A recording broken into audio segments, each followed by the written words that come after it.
እንደምናመሻችሁ የተወደዳችሁ የኤርትራ ሳተላይት ቴሌቪዥን ተከታታዮች ለመጋቢት 7 2026 የተመራረጡ የአማርኛ ቋንቋ ዜናዎችን ይዘን ቀርበናል። በቅድሚያም አርዕስተ ዜና። የጠቅላይ ሚኒስትር አብይ አህመድ ቃለ መጠይቅን ተከትሎ ኤርትራውያን የተለያየ አስተያየታቸውን እየሰጡ ነው። የትግራይ ጤና ቢሮ በነዳጅና መድኃኒት እጥረት ምክንያት የጤና ስርዓቱ ሊፈርስ እንደሚችል በማስጠንቀቅ አስቸኳይ ጥሪ ያቀረበ። የኦሮሞ ነጻነት ሰራዊት በአምነስቲ ኢንተርናሽናል ሪፖርት ላይ ስህተቶች መኖራቸውን ገለጸ። የደቡብ ሱዳን ጦር የተለያዩ ድርጅቶች ከሀገሪቱ ለቀው እንዲወጡ አሳሰበ። ኢራን በሆርሙዝ ወሽመጥ በኩል ሊያልፍ የነበረ ነዳጅ ጫኝ መርከብ መምታቷን አስታወቀች። እነዚህንና ሌሎች ዋና ዋና ዜናዎችን ይዘናል። እንድትከታተሉን በአክብሮት እንጋብዛለን።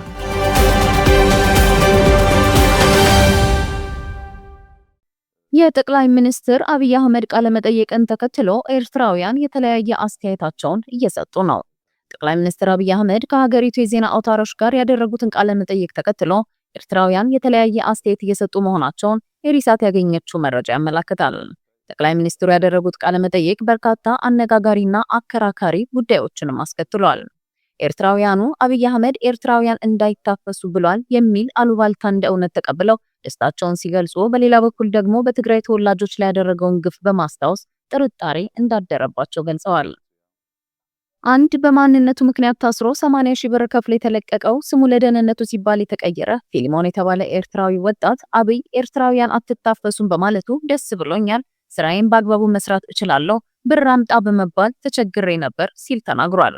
ሌላኛው ዳንኤል የተባለ ወገን ደግሞ የጠቅላይ ሚኒስትሩ ንግግር የሚታመን ቢሆን መልካም ነበር፣ ነገር ግን ባለፈው የትግራይ ተወላጆች በማንነታቸው የሚነካቸው የለም፣ ሀገራቸው ስለሆነ በነጻነት ይንቀሳቀሱ ብሎ ነበር። በተግባር ግን በሺዎች የሚቆጠሩ የትግራይ ተወላጆች ታስረዋል፣ ተሰቃይተዋል፣ እንዲሁም ከስራ ገበታቸው ታግደዋል በማለት የጥርጣሬ አስተያየቱን ለኤሪሳት አካፍሏል።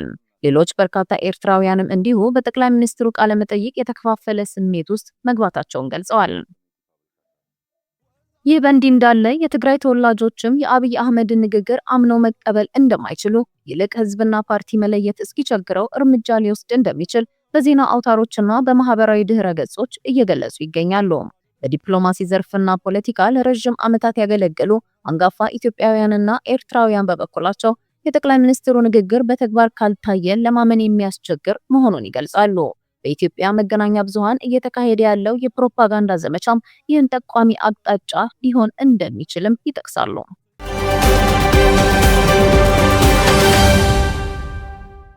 የትግራይ ጤና ቢሮ በነዳጅና መድኃኒት እጥረት ምክንያት የጤና ስርዓቱ ሊፈርስ እንደሚችል በማስጠንቀቅ አስቸኳይ ጥሪ ያቀረበ።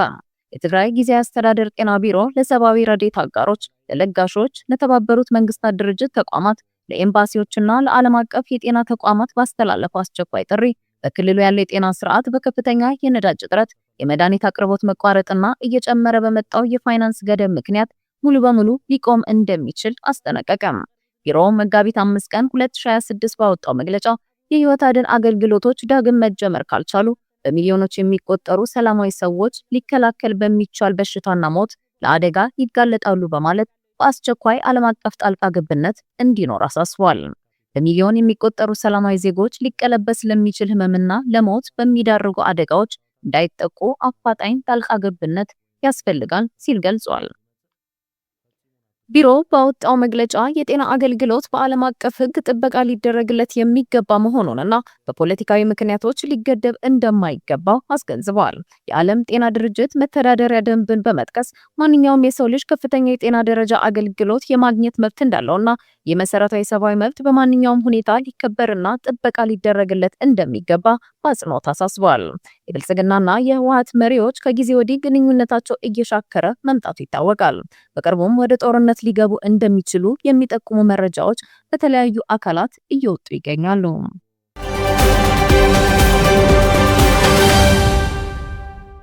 የኦሮሞ ነጻነት ሰራዊት በአምነስቲ ኢንተርናሽናል ሪፖርት ላይ ስህተቶች መኖራቸውን ገለጸ።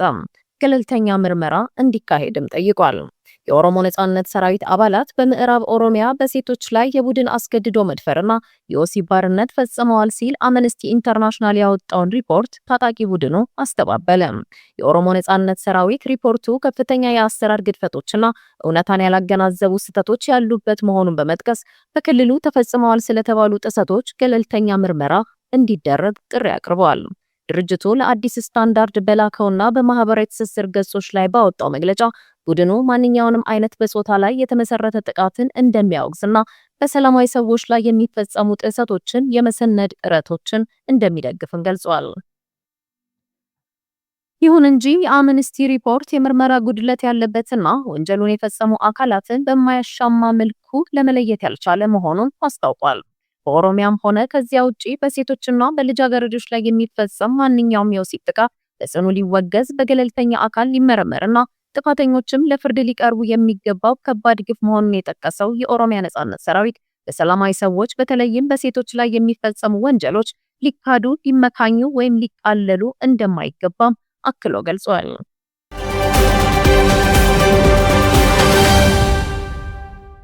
የደቡብ ሱዳን ጦር የተለያዩ ድርጅቶች ከሀገሪቱ ለቀው እንዲወጡ አሳሰበ። ጦሩ ማሳሰቢያውን የሰጠው በአማጽያኑ ይዞታዎች ላይ ወታደራዊ ዘመቻ ለመክፈት እየተዘጋጀ ባለበት ወቅት ነው። የጦሩ ቃል አቀባይ ሜጀር ጀነራል ሉድዋይ ኮአንግ ትናንት አርብ በሰጡት መግለጫ በምስራቃዊ ጆንግሌ ግዛት የምትገኘው የአኮቦ ከተማ ቀጣዩ የጦራቸው የጥቃት ኢላማ መሆኗን ገልጸዋል። በዚህም የተባበሩት መንግስታት ድርጅት የሰላም አስከባሪ ኃይል በእንግሊዝኛ ምህጻሩ UNMISS እና ሌሎች መንግስታዊ ያልሆኑ ድርጅቶች በ3 ቀናት ውስጥ በአስቸኳይ ከተማዋን ለቀው እንዲወጡ መታዘዛቸውን ቃል አቀባዩ ተናግረዋል። ትዕዛዙ የተላለፈው በሲቪሎችና በረድኤት ሰራተኞች ላይ ሊደርስ የሚችለውን ጉዳት ለመቀነስ መሆኑን የገለጹት ቃል አቀባዩ ንጹሃን ዜጎችም ወደ ተሻለና ደህንነት ወዳላቸው አካባቢዎች እንዲሸሹ አሳስበዋል። አኮቦ ኢትዮጵያ ከደቡብ ሱዳን ከምትዋሰንበት ድንበር በቅርብ ርቀት ላይ የምትገኝ ከተማ ነች። በደቡብ ሱዳን በፕሬዝዳንት ሳልቫ ኪር እና በምክትል ፕሬዝዳንት ሬክ ማቻር ታማኝ ኃይሎች መካከል የሚደረገው ውጊያ ከቅርብ ጊዜ ወዲህ እያገረሸ መምጣቱን የፈረንሳይ ዜና አገልግሎት ዘግቧል። የተባበሩት መንግስታት ድርጅት መረጃ እንደሚያመለክተው ካለፈው ታህሳስ ወር ጀምሮ ከ280 ሺህ በላይ ሰዎች ተፈናቅለዋል።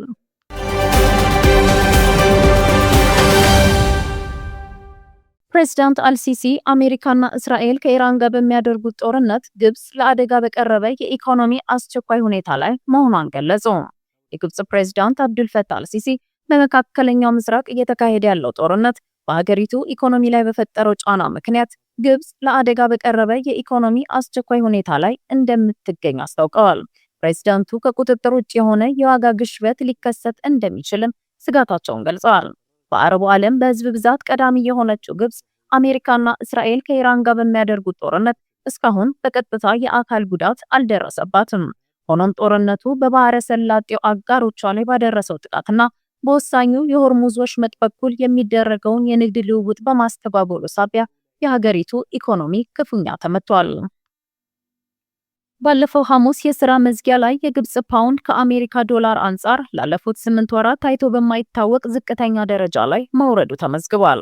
በአሁኑ ወቅት አንድ የአሜሪካ ዶላር በ50.2 የግብጽ ፓውንድ እየተመነዘረ ሲሆን ይህም የሆነው የአጭር ጊዜ ኢንቨስትመንቶች ከሀገር እየወጡ መሆኑን የሚጠቁሙ ሪፖርቶች በወጡበት ወቅት ነው።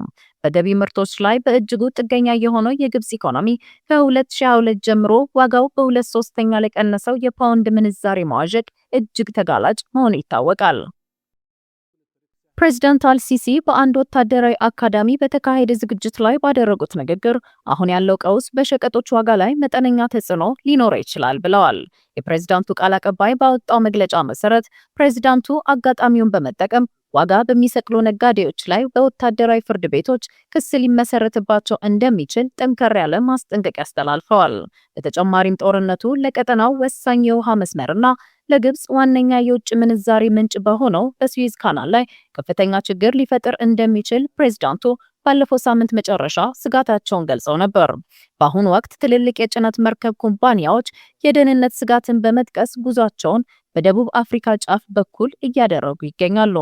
ግብጽ ጦርነቱን ለማስቆም ቅንና ታማኝ የሽምግልና ጥረቶችን እያደረገች መሆኑን ፕሬዝዳንት ሲሲ ገልጸዋል።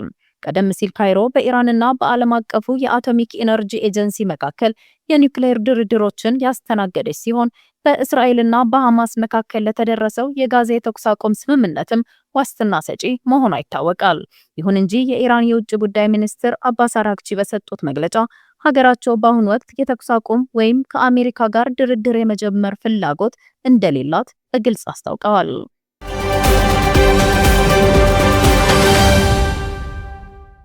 ኢራን በሆርሙዝ ወሽመጥ በኩል ያልፍ የነበረ ነዳጅ ጫኝ መርከብን መምታቷን አስታወቀች። የኢራን እስላማዊ አብዮታዊ ዘብ በሆርሙዝ ወሽመጥ በኩል ሲያልፍ የነበረ የነዳጅ ጫኝ መርከብ ላይ ጥቃት መፈጸሙን አስታውቋል።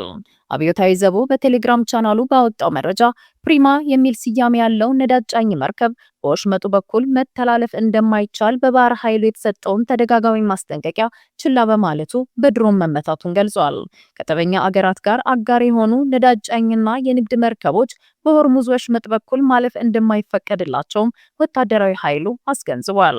በዓለም ላይ ካሉ ወሳኝ የኃይል ማጓጓዣ መስመሮች አንዱ የሆነው የሆርሙዝ ወሽመጥ ከዓለም አቀፉ የነዳጅና ጋዝ አቅርቦት 1/5 የሚሆን ይተላለፍበታል። በመካከለኛው ምስራቅ እየተካሄደ ያለው ጦርነት የመርከብ መተላለፊያ መስመሩ ሙሉ በሙሉ እንዲቆም አድርጎታል። በዚህ ሳምንት መጀመሪያ የኢራን መንግስት በመስመሩ ለመተላለፍ የሚሞክሩ መርከቦችን በእሳት እንደሚያያይዝም ዝቷል። ኢራን ይህንን ካለች በኋላ የአሜሪካው ፕሬዝዳንት ዶናልድ ትራምፕ አስፈላጊ ከሆነ የአሜሪካ ባህር ኃይል በዚያ የሚያልፉ መርከቦችን እንደሚያጅብ ተናግረዋል። አጫጭር ዜናዎች። ኢትዮጵያ ለመጀመሪያ ጊዜ የዓለም አትሌቲክስ የአንድ ቀን ውድድር ልታዘጋጅ ነው። ከ43 ቀናት በኋላ ሚያዝያ 18 ቀን 2026 በአዲስ አበባ የሚካሄደው ይህ ውድድር ኢትዮጵያ በአትሌቲክስ ውድድሮች ላይ ካላት የቆየ ዝና ባሻገር በትልልቅ ውድድር አዘጋጅነትም ወደ ዓለም አቀፉ መድረክ ብቅ የምትልበት አጋጣሚ እንደሆነ ተነግረዋል። የሱዳን ጦርነት የዓለም የከፋው ሰብአዊ ቀውስ ተብሏል። በዚህ ጦርነት 25 ሚሊዮን ሰዎች በአስቸኳይ የምግብ እጥረት የገጠማቸው ሲሆን 12 ሚሊዮን ሰዎች ከቤት ንብረታቸው ተፈናቅለዋል። የተኩስ አቁም ዘላቂ ሰላም ወደ ማስፈን ሊያመራ እንደማይችል ተንታኞች ስጋታቸውን ይገልጻሉ። የኢራን ፕሬዝዳንት ማስዑድ ፔዜሽኪያን በአገሪቱ ብሔራዊ ቴሌቪዥን በቪዲዮ ባስተላለፉት መልእክት ጥቃት የተፈጸመባቸው ጎረቤት ሀገራት ይቅርታ ጠየቁ። የአገሪቱ ጦር ኃይሎች ከአሁን በኋላ ጎረቤት ሀገራት ቀድመው ካላጠቁ በስተቀር ጥቃት እንዳይፈጸምባቸው እንደታዘዙ አስታውቀዋል። አሜሪካና እስራኤል በኢራን ላይ እየፈጸሙ ባሉት ጥቃት ምክንያት የቴሄራን ወታደራዊ አቅም እንደተዳከመ ገልጸዋል። ፕሬዝዳንት ዶናልድ ትራምፕ የአየርና የባህር ኃይላቸው ወድመዋል፣ አመራሮቻቸው ምተዋል፣ እንነጋገር ብለው ጠይቀውኝ ነበር፣ ግን ዘግይተዋል አልኳቸው ብለዋል። አሜሪካና እስራኤል በወታደራዊ አቅም የበላይነቱን ይዘዋል በተባለበት ሁኔታ ውስጥ የኢራን ወታደራዊ ስትራቴጂ ምን ይመስላል ብሎ መጠየቅ አስፈላጊ መሆኑን የሚጠቅሱ ተንታኞች ይገኛሉ። የእግረኛ ሰራዊት ወረራን ጨምሮ ለየትኛውም አይነት ጥቃት ዝግጁ ነን ሲሉ የኢራን ውጭ ጉዳይ ሚኒስትር አስታወቁ። የሚመጣውን ባለን አቅም እንደምንጋፈጥ እርግጠኞች ነን፣ ከባድ መቅሰፍት ይጠብቃቸዋል ሲሉም አስጠንቅቀዋል። ከዚህ በፊት 2 ጊዜ ድርድር መቀመጣቸውን ያነሱት አራግቺ 2 ጊዜም ድርድር ላይ ያለን ጥቃት ፈጽመውብናል ብለው ከአሜሪካና ከእስራኤል ጋር የተኩስ አቁም ስምምነት ለመድረስ ኢራን ፍላጎት እንደሌላት ተናግረዋል። ፕሬዝዳንት ዶናልድ ትራምፕ ከኢንተር ማያሚ ተጫዋቾችና አመራሮች ጋር ተገናኙ። ፕሬዝዳንቱ ከሊዮኔል ሜሲ፣ ሉዊስ ስዌሬዝ እና ሌሎችም የኢንተር ማያሚ ተጫዋቾች እንዲሁም ከኩባዊው የክለቡ ባለቤት ጆርጌ ማሳ አጠገብ ቆመው በቅርቡ በኩባ በሚሆነው ነገር ትደሰታላችሁ ብለዋቸዋል። ፕሬዝዳንቱ ከሲኤንኤን ጋር ባደረጉት ቆይታ ደግሞ ኩባ በቅርቡ ትወድቃለች ሲሉ ተደምጠዋል። የተከበራችሁ የጣቢያችን ተከታታዮች ለዛሬ ምሽት ያዘጋጀናቸውን ዜናዎች በዚሁ አበቃን። አብራችሁን ስለነበራችሁ ምስጋናችን ከልብ ነው። ሰላም።